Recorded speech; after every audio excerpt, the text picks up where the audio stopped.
नमस्कार, जय महाराष्ट्र मित्रांनो. निर्धार कॉम्पिटेटिव्ह हब या यूट्यूब चॅनलमध्ये मी दिनेश गवई तुम्हा सर्वांचे हार्दिक स्वागत करत आहोत.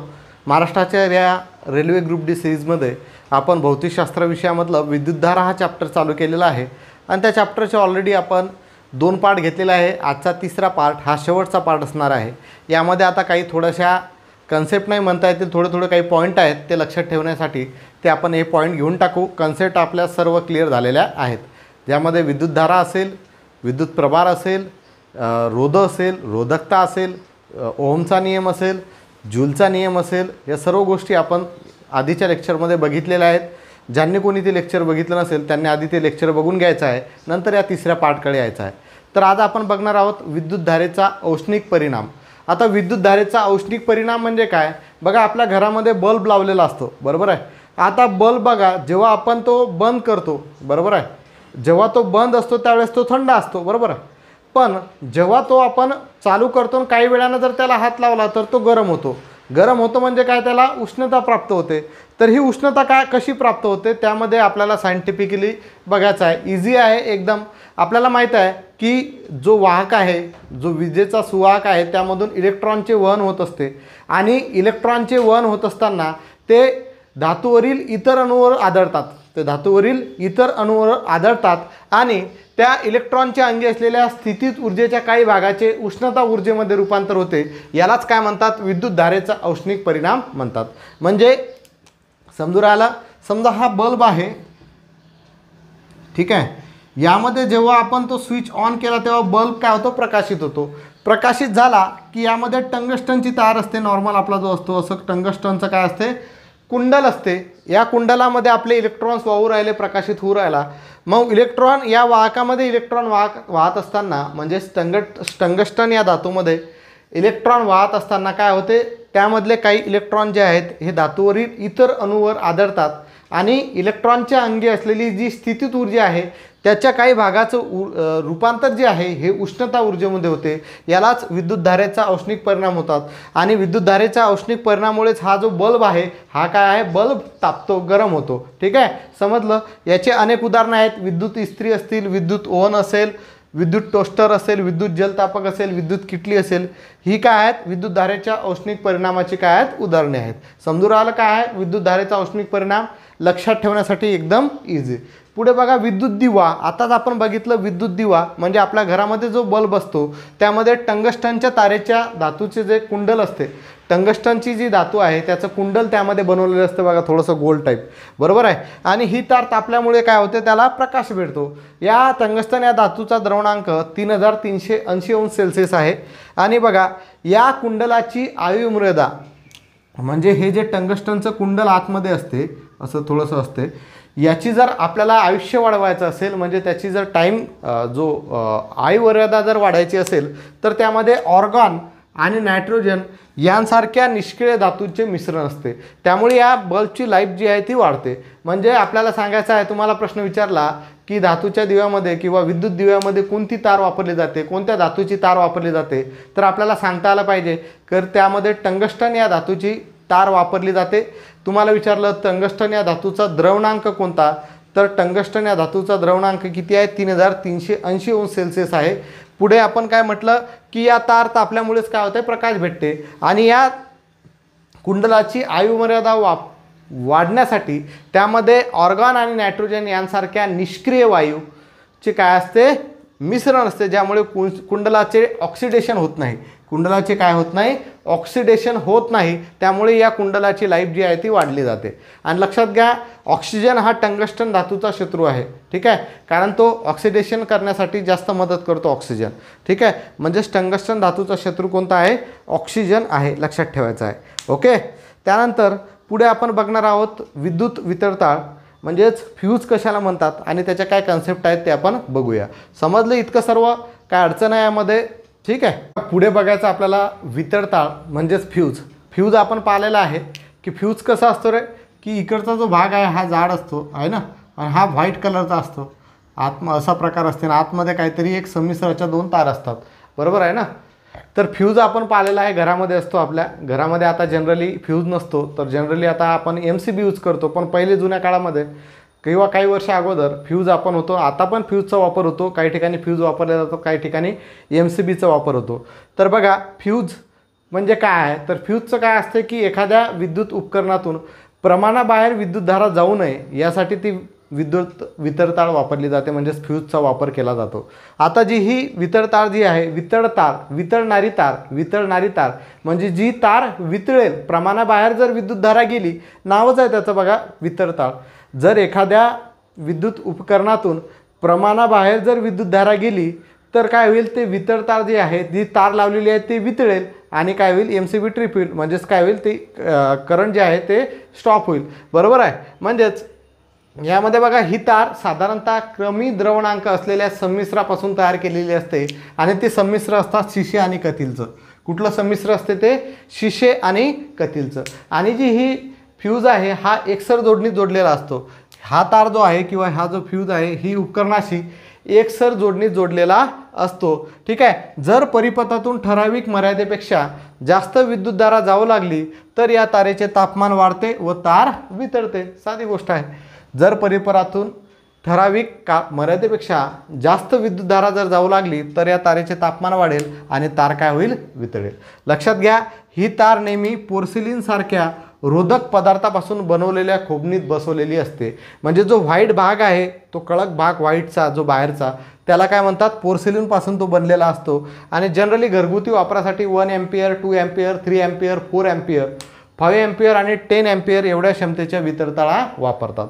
यामध्ये आपल्याला लक्षात ठेवायचा वितळतारेचा उपयोग काय की एखाद्या विद्युत उपकरणातून प्रमाणाबाहेर जर विद्युतधारा जात असेल तर तिथं वितळतारचा वापर केला जातो. आता वितळतार जी आहे कमी द्रावणांक असलेल्या संमिश्रापासून तयार करतात, म्हणजेच ते स्पेशल एका धातूपासून नाही तर ते मिश्रण असते.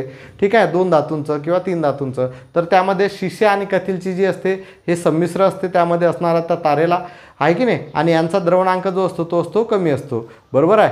त्यामध्ये पुढे जो व्हाईट रंगचा भाग आहे ज्याला आपण पकडतो त्याला करंट लागत नाही, हा अतिशय रोधक भाग असतो. तो कुठला असतो, पोर्सिलिनपासून तयार केलेला असतो, आहे की नाही. आणि जर या परिपथातून जर विद्युतधारा प्रमाणाच्या बाहेर जर गेली तर ते विद्युत वितळतार जे आहे ती वितळते, तापमान वाढेल आणि त्याचं ते काय होईल, जी संमिश्र आपण शिसे आणि कथीलचं तयार केलेलं आहे त्याची जी तार लावलेली आहे ती काय होईल, वितळेल. आणि ही जे तार आहे ही उपकरणाशी एकसर जोडणीच म्हणजे सिरीज सर्किटमध्ये जोडलेली असते, हे आपण बघितलं. आणि घरगुती वापरामध्ये 1 एम्पियर 2 एम्पियर 3 एम्पियर 4 एम्पियर आणि 5 एम्पियर ते 10 एम्पियरपर्यंतच्या वितळतारा वापरल्या जातात. तर लक्षात घ्या, उद्योगधंद्यामध्ये झाडकाम म्हणजे सोल्डरिंग करणे, जोडकाम वेल्डिंग करणे, कर्तन म्हणजेच कटिंग करणे, वेधन म्हणजेच काय, ड्रिलिंग करणे आणि विद्युत भट्टी या सर्वांचे कार्य विद्युतधारेच्या औष्णिक परिणामावरच चालते. हे सर्वांचं कार्य काय होते, विद्युतधारेच्या औष्णिक परिणामावरच चालते. लक्षात घ्या की उद्योगधंद्यामध्ये तुम्हाला विचारा सोल्डरिंग करायची आहे तर कशावर चालेल, विद्युतधारेच्या औष्णिक परिणामावरती. वेल्डिंग करायची आहे कशावर, विद्युतधारेच्या औष्णिक परिणामावरती. कटिंग करायची आहे विद्युतधारेच्या औष्णिक परिणामावरती. ड्रिलिंग करायची आहे, वेधन करायचं आहे विद्युतधारेच्या औष्णिक परिणामावरती. आणि विद्युत भट्टीसुद्धा विद्युतधारेच्या औष्णिक परिणामावरती चालते. आणि सर्वात महत्त्वाचा पॉईंट तुम्हाला डायरेक्ट पेपरमध्ये विचारलेला आहे, शस्त्रक्रियेमध्ये शरीराचे स्नायू कापण्यासाठी गरम केलेली प्लॅटिनियमची तार वापरतात. शस्त्रक्रिया जर करायची असेल तर त्याला शरीराचे जे स्नायू आहेत ते कापण्यासाठी गरम केलेली प्लॅटिनियमची तार वापरतात. डोक्यामध्ये एकदम फिक्स करून टाका. यामधले कुठले कुठले पॉईंट लक्षात ठेवायचे की वितळतार कशासाठी वापरतात, प्रमाणाबाहेर जर विद्युत तारा गेली तर ते वितळतार वितरण्यासाठी. दुसरं कशापासून बनलेले असते, संमिश्र आहे शिसे आणि कथीलचं. कोणती जोडणी, एकसर जोडणीत असते. त्यानंतर एक पॉईंट लक्षात ठेवणं, जो व्हाईटचा भाग असतो तो कशापासून बनलेला असतो, अतिशय रोधक पदार्थ पोर्सिलिनपासून बनलेला असतो. आणि घरामध्ये ते काही लक्षात ठेवण्याची गरज नाही, 1 ampere 2 ampere 3 ampere 4 ampere 5 ampere आणि 10 एम्पियर. त्यानंतर उद्योगधंद्यामध्ये झाडकाम करायचं असेल, सोल्डरिंग करायची असेल, जोडकाम करायचे, वेल्डिंग करायची असेल, वेधन ड्रिलिंग करायची असेल, कर्तन कटिंग करायची असेल आणि विद्युत भट्टी, यामध्ये सर्व जे क्रिया आहेत हे विद्युतधारेच्या औष्णिक परिणामावरती अवलंबून असतात. लक्षात ठेवायचं आहे. आणि जर शस्त्रक्रियेमध्ये जर आपल्याला शरीराचे स्नायू कापायचे असतील तर त्यासाठी गरम केलेली प्लॅटिनियमची तार वापरतात. ह्या पॉईंट तुम्ही लक्षात ठेवा, म्हणजे तुम्हाला अडचण येणार नाही. हे सर्व पॉईंट होते आपले विद्युतधारेचे. काही इम्पॉर्टंट पॉईंट्स आपण नोट डाऊन करून घेऊ आणि ते बघून घेऊ आणि आजचा हा जो टॉपिक आहे इथंच आपण संपवून टाकू. ठीक आहे. आजचं जर लेक्चर तुम्हाला आवडत असेल तर खरंच आपल्या व्हिडिओला लाईक करसाल, शेअर करसाल आणि आपल्या या चॅनलला म्हणजेच निर्धार कॉम्पिटेटिव्ह हब या यूट्यूब चॅनलला सबस्क्राईब करसाल. ओके. काही इम्पॉर्टंट पॉईंट आपण बघून घेऊ.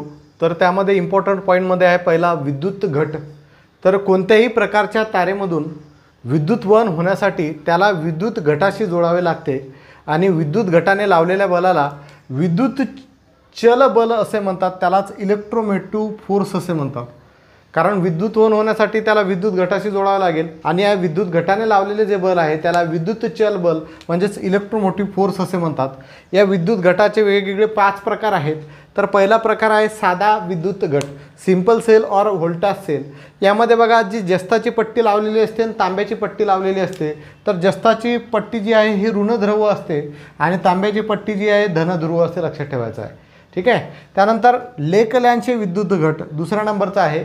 तर 1866 साली जॉर्ज लेकलॅन्शे या शास्त्रज्ञांनी याचा शोध लावला, लेकलॅन्शे विद्युत घट. बघा आता यामध्ये मॅंगनीज डायऑक्साईड व कार्बन यांचे मिश्रण वापरतात. यामध्ये मॅंगनीज डायऑक्साईड व कार्बन यांचे मिश्रण वापरतात. यामध्ये जी कार्बनची दांडी आहे ही धनध्रुव असते आणि जस्ताची जी दांडी आहे ही ऋणध्रुव असते. म्हणजे जस्त काय आहे नेहमी ऋणध्रुव आहे आणि कार्बन काय इथं धनध्रुव आहे. लेकलॅन्शे विद्युत गट म्हणजेच लेकलॅन्शे याच शास्त्रज्ञान शोधला 1866 मध्ये आणि यामध्ये मॅंगनीज डायऑक्साईड आणि कार्बन यांचे मिश्रण वापरतात. कार्बन धनध्रुव असेल आणि जस्त काय असेल ऋणध्रुव असेल. तिसरा कोरडा विद्युत घट ड्राय सेल, म्हणजे आपण जो यूज करतो नेहमी रिमोटमध्ये असणारा सेल किंवा टॉर्चमध्ये आपण सेल वापरतो तो जो असतो कोरडा विद्युत घट असतो. त्यामध्ये बघा एका साईडनं प्लस लिहिलेलं असते, एका साईडनं मायनस लिहिलेलं असते. जिकडून प्लस लिहिलेलं आहे तिकडून कार्बन आणि एका साईडनं मायनस लिहिलेलं आहे तिकडे काय आहे जस्त आहे. लक्षात घ्या सेम असंच आहे. आता कोरडा विद्युत गट काय केला, हा लेकलॅन्शेने जो विद्युत घट शोधला यामध्ये काही सुधारणा करून हा कोरडा विद्युत गट तयार केला. तर या घटातील बाहेरचं आवरण जे असते ते जस्ताचं असतं, लक्षात ठेवा. बाहेरचं आवरण म्हणजे आपण जर एव्हरीडेचा सेल जर काढला तर एव्हरीडेचे त्या कंपनीचं वरचं जर आपण ते स्टिकर जर काढलं तर तुम्हाला तो व्हाईट दिसतो. तर व्हाईट जे असते ते आवरण कशाचं असते, आपलं जस्ताचं असते, लक्षात ठेवा. आणि यात झिंक क्लोराईड आणि अमोनियम क्लोराईड यांच्या ओल्या मिश्रणाचा लगदा असतो. म्हणजे बघा आपण सेल जर फोडला तर त्यामध्ये काळा काळा भाग निघतो. तर एक संमिश्र आहे, तो ओल्या मिश्रणाचा एक लगदा आहे. तर तो कशापासून बनलेला आहे हे पण लक्षात ठेवा. झिंक क्लोराईड ZnCl2 आणि अमोनियम क्लोराईड NH4Cl यांच्या ओल्या मिश्रणाचा तो काय आहे लगदा आहे. आणि ट्रान्झिस्टर रेडिओमध्ये म्हणजे रेडिओमध्ये सुद्धा हा कोरडा विद्युत घट एकसर जोडणी जोडला जातो. रेडिओमध्ये पहिले जे जुने रेडिओ होते त्याच्यामध्ये विद्युत घट जोडले सेल लागायचे ना त्याला. ठीक आहे. तर अशा पद्धतीनं हा कोरडा विद्युत घट आहे, ड्राय सेल ज्याला म्हणतो. तर लेकलॅन्शे या शास्त्रज्ञाने जो विद्युत घट शोधला त्याच्यामध्ये काही सुधारणा करून हा कोरडा विद्युत घट तयार करण्यात आलेला आहे आणि तो जनरली यूज होतो प्रत्येक ठिकाणी. या घटामधलं जे बाहेरचं पांढरं आवरण असते ते जस्ताचं बनलेलं असते. त्यामध्ये तो सेल जर आपण फोडला तर तो काळा काळा जो भाग निघतो तो झिंक क्लोराईड आणि अमोनियम क्लोराईडच्या ओल्या मिश्रणाचा लगदा असतो, एवढं ध्यानात ठेवायचं. आणि दुसरा विषय यामध्ये परत प्लस मायनस, प्लसचं जे चिन्ह असेल तिथं कार्बन आहे आणि मायनस जिथं आहे तिथं जस्त आहे, जसं लेकलॅन्शे विद्युत घटामध्ये आहे. त्यानंतर निकेल कॅडमियम घट, चौथा घट जो आहे निकेल कॅडमियम घट. ड्रिल मशीन असेल किंवा बगीच्याच्या वापरण्यात येणारी यंत्रे यात निकेल कॅडमियम घट वापरतात. यात कॅडमियम जो आहे तो ऋणध्रुव असतो आणि निकेल जे आहे धनध्रुव असतो आणि पोटॅशियम हायड्रॉक्साईड अल्कली असतो. यात काय असतो, पोटॅशियम हायड्रॉक्साईड अल्कली म्हणून वापरला जातो, लक्षात ठेवायचं आहे. म्हणजे ड्रिल मशीन बगीच्यात वापरणारे यंत्रे यामध्ये निकेल कॅडमियम घट वापरला जातो. कॅडमियम ऋणध्रुव आहे, निकेल काय आहे धनध्रुव आहे, लक्षात ठेवा. आणि यात पोटॅशियम हायड्रॉक्साईड अल्कली असतो. आणि शेवटचा जो आहे बटन सेल, ज्यामध्ये बघा आपल्या घड्याळमध्ये जो आपण सेल वापरतो नॉर्मल हातात घालणारी घड्याळ किंवा इलेक्ट्रॉनिक्स काही जे मुलांना खेळायचे खेळणे आहेत त्यामध्ये लहान सेल वापरले जातात. ठीक आहे. तर हे जी सेल आहेत यालाच बटन सेल किंवा लिथियम सेल म्हणतात, लक्षात ठेवा. बटन सेल किंवा लिथियम सेल याचा आकार शर्टच्या बटनाच्या आकारासारखा असतो. घड्याळे असतील, विद्युत खेळणे असतील, कॅल्क्युलेटर असतील यामध्ये ही बटन सेल वापरले जातात. तर जनरली आपण कोरडा विद्युत घट आणि बटन सेलचा वापर करतो आहे ना. तर लक्षात ठेवायचे 5 प्रकारचे घट आहेत.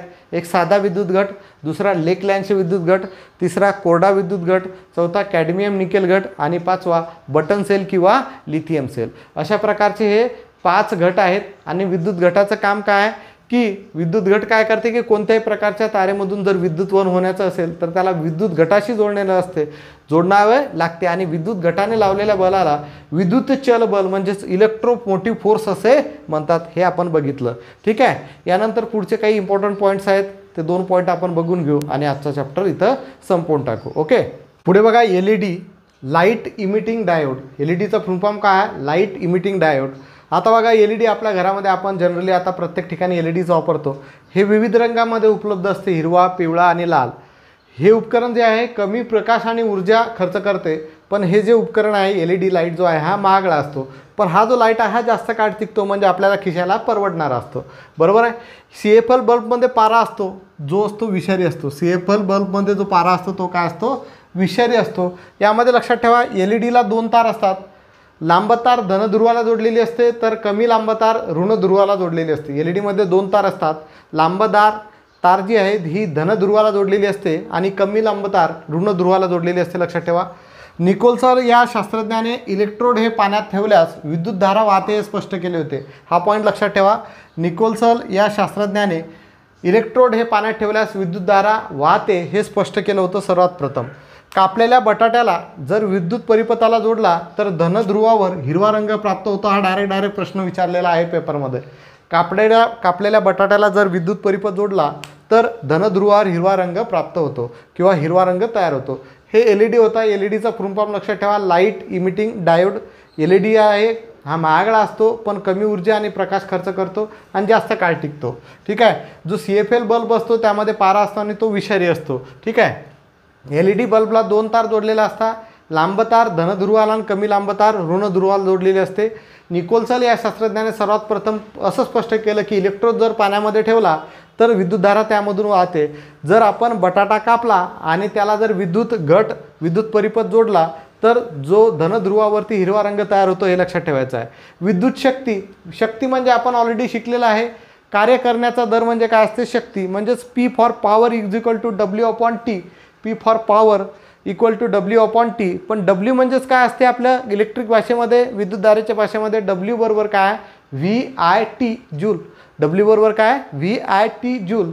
म्हणून या Wच्या ठिकाणी मी इथं VIT टाकलं, VIT/T. आता इथं काय होईल? हा TT कट होईल.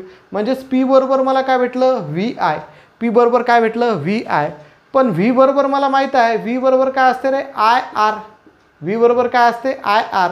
म्हणजेच या Vच्या ठिकाणी मी जर IR टाकलं आणि हा इकडचा परत I, म्हणजे इथं I गुणेला I काय झाला रे? I² R. I² R. ठीक आहे. आणि पुढे त्याला आपण लिहू शकतो V²/R. आता V² कसं झालं? जर Vला आपण IR लिहितो तर Iला आपल्याला लिहायचं असेल तर काय लिहिता येईल? V/R लिहिता येईल. Iला जर लिहायचं असेल तर आपल्याला V/R लिहिता येईल. बरोबर आहे. म्हणजे या I² ठिकाणी आपण V²/R² टाकू शकतो. ठीक आहे. याच्यामध्ये हे V²/R कसं तयार झालं तर लक्षात घ्या, आयच्या ठिकाणी आपण काय टाकणार? V/R ब्रॅकेट स्क्वेअर आणि हा R इकडचा जसा तसा. V² हा R आणि हा R². ठीक आहे. V² जसा तसा राहिला, इकडचा R आणि इकडचा एक R कट झाला, म्हणजे हे झालं V²/R. ठीक आहे. तर अशा पद्धतीनुसार झालं. हे आपल्याला तयार करता आलं पाहिजे. सर्व तुम्हाला लक्षात घ्या. ओहमचा नियम V=IR. जो आपण व्होल्टेज पाहिलं, विद्युत विभवांतर पाहिलं, हे प्रत्येक ठिकाणी आपल्याला यूज होणार आहे. न्यूमेरिकल्समध्ये सुद्धा याचा वापर होणार आहे. तर लक्षात आलं. शक्ती म्हणजे काय असतो? कार्य करण्याचा दर असतो. मग P=W/T म्हणतो. पण W बरोबर काय असते? VIT joule. मग मी Wच्या ठिकाणी VIT टाकलं, TT कट झालं, म्हणजे P म्हणजे शक्ती म्हणजे मला भेटलं VI. मग V बरोबर असते IR आणि इथं जर IR टाकलं तर हे काय होईल? I²R. आता आयची किंमत जर व्हीमध्ये कन्वर्ट करायची म्हटली तर आय बरोबर काय असते? V/R. मग I² बरोबर V²/R². V²/R². इकडचा R आणि हा इथला हा जो R आहे, हा R आणि इकडचा R एक R कटला, म्हणजे याला उत्तर भेटलं V²/R. म्हणजेच आपण हे तिन्ही फॉर्म्युले विद्युत शक्तीसाठी आपण लिहू शकतो. आणि SI पद्धतीत आपल्याला माहीत आहे शक्तीचं एकक काय असते? वॅट असते. हे आपल्याला माहीत आहे. ठीक आहे. तर अशा पद्धतीनुसार आपला जो आहे विद्युतधारा हा चॅप्टर इथं संपलेला आहे. याचे न्यूमेरिकल्स आपण सोबतच घेऊन टाकू. उद्या म्हणजे उद्या आपली भीमजयंती आहे, 14 एप्रिल आहे, डॉक्टर बाबासाहेब आंबेडकर यांची जयंती आहे. तर उद्या लेक्चर राहील की नाही याची सध्या काही गॅरंटी नाही आहे. मी तुम्हाला सांगेल, मॅसेज टाकेल टेलिग्राम चॅनलला. पण परवा जर उद्या लेक्चर असलं तर उद्याच आपला चुंबकत्व चॅप्टर चालू होईल आणि नसलं तर परवा आपला चुंबकत्व हा चॅप्टर चालू राहील. ठीक आहे. आजचा जर व्हिडिओ तुम्हाला आवडला असेल तर नक्कीच आपल्या व्हिडिओला लाईक करा, शेअर करा आणि निर्धार कॉम्पिटिटिव्ह हब या यूट्यूब चॅनलला सबस्क्राईब करा. धन्यवाद. जय महाराष्ट्र मित्रांनो.